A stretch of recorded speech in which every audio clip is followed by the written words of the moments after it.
Hello, everyone, and welcome to our cross-cultural conversation series. This is Dominika Miernik, and today I am coming to you with another special guest, Iliana Genkova.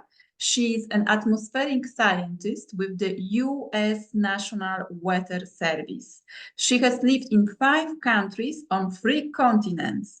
And in addition to her life abroad and traveling, she enjoys creative writing and no-fiction writing. She also likes big cities, Dutch bicycles, and weather satellites. So welcome, Iliana. Thank you very much for coming to our interview. I am really excited. So if you could please tell us more about yourself, and you have lived in so many countries on 3 continents. So how your journey started and your international life unfolded? Hi, Dominica. Hello, everyone, and thanks for having me. My journey started unexpectedly. As a child, growing up behind the Iron Curtain, we weren't allowed to travel much, nor did we have the funds to do so. But I was internationally curious from early age. I remember as soon as I learned some Russian language and some French, I started having pen pals, curious to see how live, how they spend their days. And it was later in college when I graduated from my university. A year after, I was working as a teaching assistant when I got a call from my advisor asking if you'd like me to pursue a PhD degree. That was not in my plans. I just wanted to get a job, settle down, get married perhaps, and all that. But I couldn't find a job for a couple of months, so I thought the PhD program was fun. And the key element to my agreement to join was once you have a PhD, you might be able to travel internationally. So that's what I wanted to hear. So about 4 years later, in 1999, I applied for a fellowship in the United States. And 3 days after I graduated, I got on a plane and flew to Chicago. From there on, it was a fellowship in University of Arizona in Tucson. A couple of years later, I got a job in Seattle's area in a national lab. Then I moved again to Illinois to work at University of Champaign, Illinois. Then I moved again to University of Wisconsin-Madison, and by this point, I already got my citizenship. So I thought, let me see how it is to really live abroad and see the rest of the world. So I found a job in the UK, and it was in a very prestigious organization. I enjoyed the work very much, not so much the UK countryside. So then I moved going to the Netherlands, which I absolutely loved, but the contract ended. Then I found a job in Australia, which I really, really enjoyed as well. I really liked working with the people there, but the funding ended as well. And at this point, I was kind of getting tired, and I said, okay, maybe I should go back to the States and regroup and then see what's ahead of me. So in the States, coming back in 2014, again, I changed 2 jobs and 3 cities. And yeah, that's how it all happened. Out of a phone call. Yeah. So all has been like unexpected, no? All those, yeah.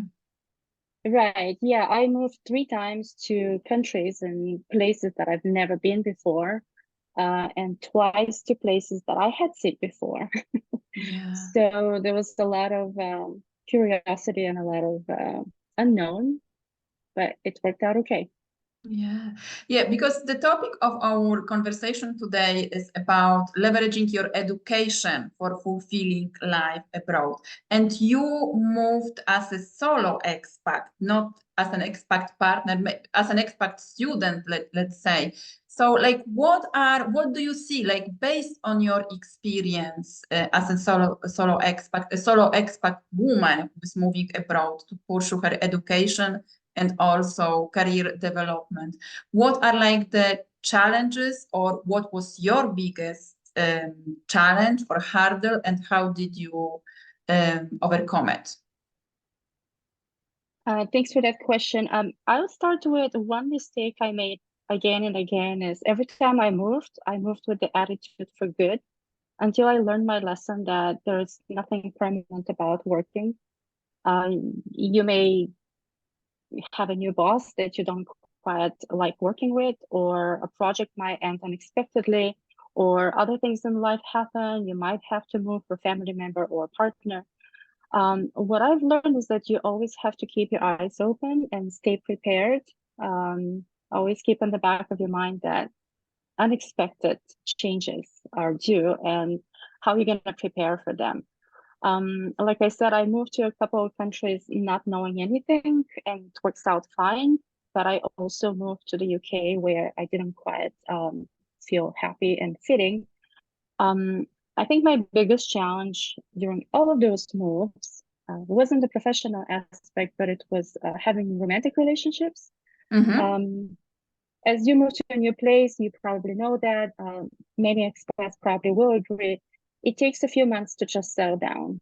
Then it takes a few months to build a network, get to know people. By the time you meet somebody and you get to know them, I've usually moved on. On average, in my career, I've lived in a place for this current job is the exception. And even though I've been at the same position for 8 years, I've already moved 3 times, different apartments, different city. So the biggest challenge I experienced was in the Netherlands, where I had a long-term contract signed, and I was really happy. I had made friends, everything was working well. And then the contract was restructured.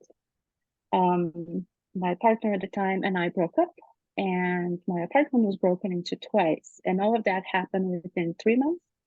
So it was very intensive time of negative experiences. So after my second time the apartment being robbed, I really lost confidence that things are going well for me and that I can handle it. And I was down to the point of being depressed. I didn't want to go out. I didn't want to go look for a job. I didn't want to meet people.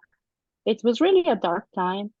And I think the turning point was I really got tired of being at home and moppy and sad. So I called a friend of mine who is an astrologist. Here's the scientist asking for unusual advice.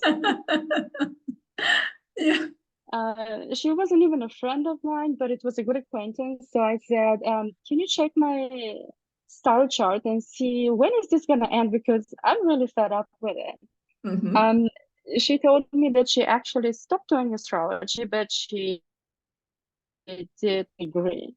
So she applied to me something which I think is called the imaging self technique, where she asked you to close your eyes and imagine yourself tomorrow having a perfect day, having it exactly the way you like it. And what does it look like? How does it feel like?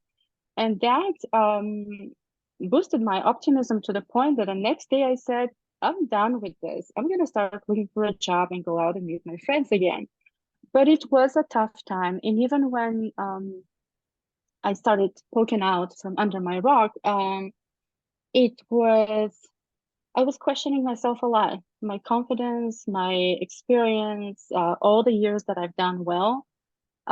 They almost meant nothing when you're in a dark place. But somehow I made it out of it. I got some babysitting jobs. I worked as a staffer for a company for a week. I did some yoga online videos at home. I returned to meetings with my friend, to my routines, and things worked out at the end. I did find a job in Australia. So how did I overcome it? You have to rely on your friends, on your network. So the more people you get to know and you maintain relationships, those are the people that will help you. Also, spread your net broad. If you're looking for work, you have to look not just in your city, but in the nearby cities, in the next country, like I did in a different continent. I looked for jobs in my field, but also teaching jobs, tutoring jobs, all kind of jobs that I could fit. So the preparation was know your strengths, know your skills, keep your education in your pocket and try again. Reinvent yourself. Yeah, that's great. Yeah, so yeah, you like, you don't give up, you ask for help, and then you keep like updated with your professional goals, like your skills and strengths. So this is, and yeah, and keep your eyes open for the opportunities. Yeah, because never know what's going to happen. But yeah, how this whole experience, your life abroad, impacted you like on the personal level? Like, what have you learned about like yourself? Right. So it might come as a surprise when I was a student, I was pretty shy, but I was an extrovert. So it's an awkward combination when you want to be with the people, when you want to express yourself, but you don't know how. So when I first moved to the States at my first job, I noticed that everybody was talking. And I noticed that in a group setting, unless you speak, nobody would look at you. Nobody cares how smart or skilled you are. So I thought I need to learn how to speak to people. I need to stop with this shyness. I'm in a different country where nobody knows me, so I could be anyone. I signed up for a spoken English class and I bought a couple of books on how to have conversations. And yeah, mixing with the locals is the key to absorbing the culture, understanding what their values are, and being able to fit in and feel comfortable to make it work for you. I truly believe that if you're going abroad, try to make the most of it and find out what is it that makes these people happy and how can you be part of that happiness. Yeah, so it's like important I to, changed I've changed in ways of being more outgoing, more extroverted, more expressive. And that in terms will open doors and you'll feel so much more confident, more self-reliant, more independent. Yeah, so it's like going out of your comfort zone, no? Like taking, yeah, those steps, and yeah, understanding the differences between yeah, two cultures. Like coming from European culture can be different to, yeah, like working and living in the American one, which is more like let's say outgoing, no, more extroverted, more direct in some. Right. Yeah, Exactly. When I moved to the States, I was still Eastern European mentality. By the time I moved to the UK, people told me, you were born in Europe, but you act like American. yeah. At times you're too pushy. In the Netherlands, nobody had a problem with my Americanism. In Australia, I myself learned to chill out a little bit and not rush and not push that much. It really works well for everybody to try to fit in. Yeah, that's interesting, like having those different like experiences, different like cultural identities, no, and how you adapt and how you like flexible with them. Yeah, one has to be. I mean, you could go temporarily in a place and say, okay, this is just for a year. I will be myself. I'm not gonna mix up too much with the people I'm surrounded with, the culture. But at the end of the day, why are you there? Of course, everything you should know your whys. Whatever your reasons are, it's all valid. But to me, I think the success of being expat is embracing all the differences and having fun with it.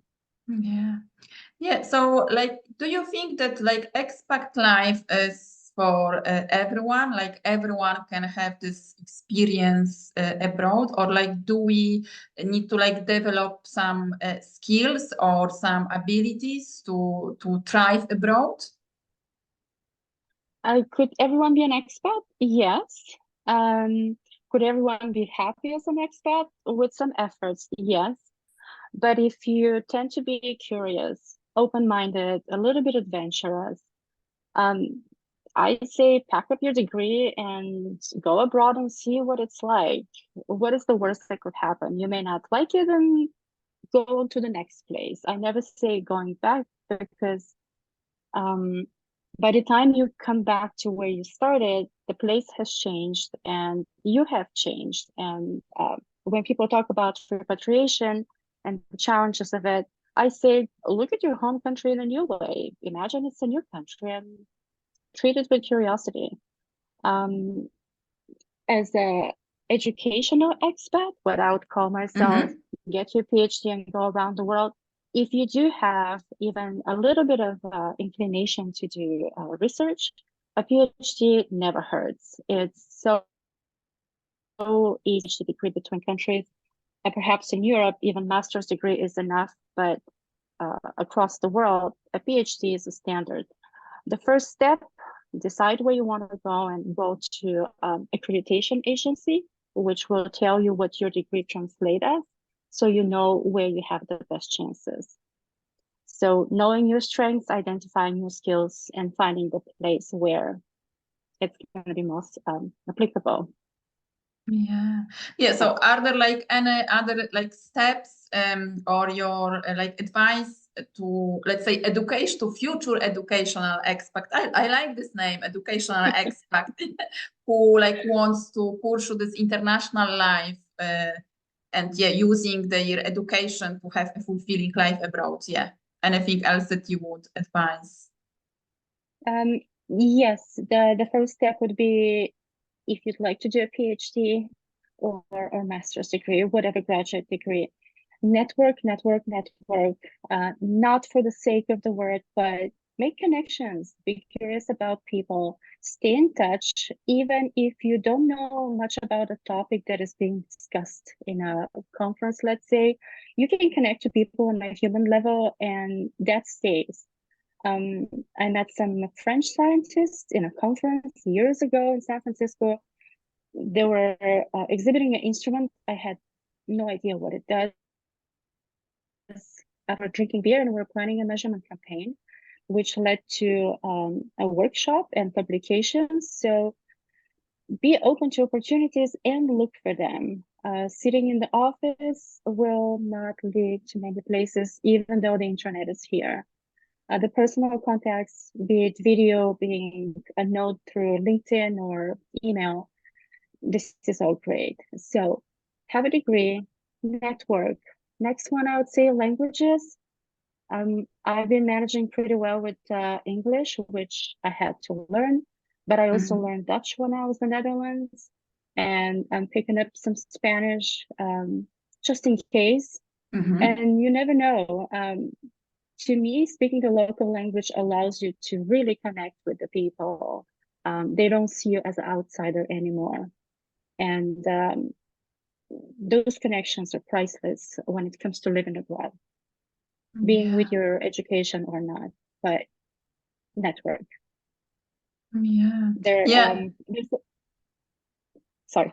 No, go on. I wanted to add something. When you do your PhD and your advisor could be one of two types. Connect isolator. They could have you and want you to work, and that's great. But it's better if they connect you to their colleagues and they introduce you to other people and they highlight how great you are. And if they're not doing that, you can ask them. You can push a little bit and try to find your path. Yeah, fantastic. Yeah, so taking those steps, it's very important. And I also like always advise to when it comes like having a fulfilling life abroad, to learn the local language, not only like mix with your fellow like expat colleagues, but with the local, with the locals. So this is very important. And networking, as you said, not only for job opportunity, but also like meeting people. This is like the key step in your expat life. So like looking at your life, would you like, if you had like this chance to revisit your past, like would you start the same journey or would you do something different in your life? Thank you for that question. I was wondering if that's going to come up. As a child, I was most fascinated by music and writing, but Eastern European parents do not nurture that kind of interest. For them, science and math is the way to go, and I'm sure in many other cultures to this day.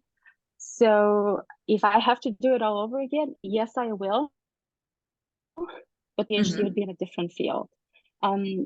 I just happen to be good at math and physics and doing science, but what you're good at and what you like might be slightly different.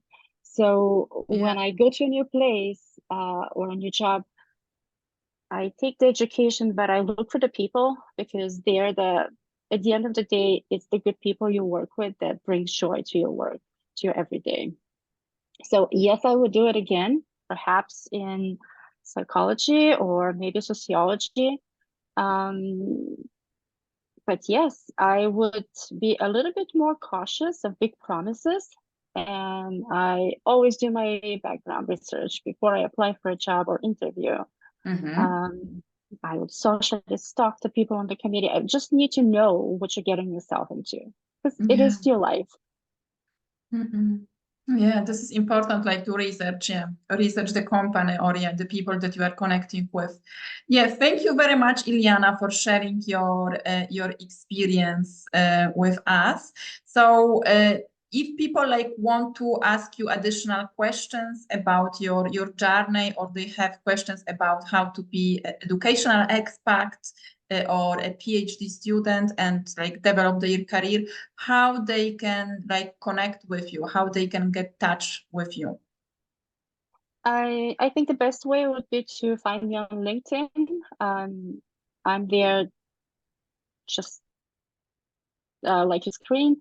And I do have next to my name scientist slash global living and working strategist. I've been actually volunteering to a couple organizations here in Chicago to help graduate students to find their career paths. They weren't per se interested in living abroad, but it's a step. So for anyone who has questions about living abroad, leveraging your education, or simply what it's like to live abroad, you're very welcome to reach at LinkedIn. I also have a website, Olive Maps, but it's kind of a hobby on the side that I'm still developing. Yeah. Yeah, I will put the links with the show notes so people then can go and check it and connect with you. So what are like your plans for the future? Yeah, like I said, that's the favorite part when you start dreaming. I've been with the current company, which is the National Weather Service in the States, and it's a great place to work for already 8 years. And I envision myself to probably change my job once or twice again. And I would like to work for international organizations again. My experience was very positive. When you work in an international organization, instead of going around the world, you're bringing the world to yourself.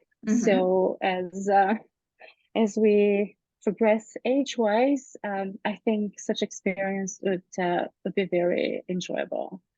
I also would like to retire in Europe and dedicate my time to my hobbies, the writing and the music. But that's going to be a few years down the road. Yeah, I imagine. Yeah, you are still young, so I tell myself I need to learn a language in a third alphabet because Cyrillic and Roman are not enough. Great. Thank you very much for sharing that. Any last thoughts, piece of advice about life abroad? A life abroad is exciting, and if you think life is colorful, go abroad. The colors get so much more vivid. There'll be ups and downs, but those would be in your home country as well. Even if you stay at home and you don't go anywhere, it's not going to be all roses. So go abroad, explore, grow. You're going to expand your thinking, your life so much. Yeah, beautiful, Iliana. So thank you very much once again for being with us today and sharing your experience. Thank you very much for watching, if you are watching the recording of this interview. So if you have questions, please get in touch with Iliana, or you can post your comments, your thoughts, your insights in the comments, and tell us in the comments also what is your challenge, or what was your biggest challenge when it comes to life abroad, and how did you overcome it. So thank you very much, and speak to you soon. Thank you so much, Dominika. This was great. You're welcome. You're welcome.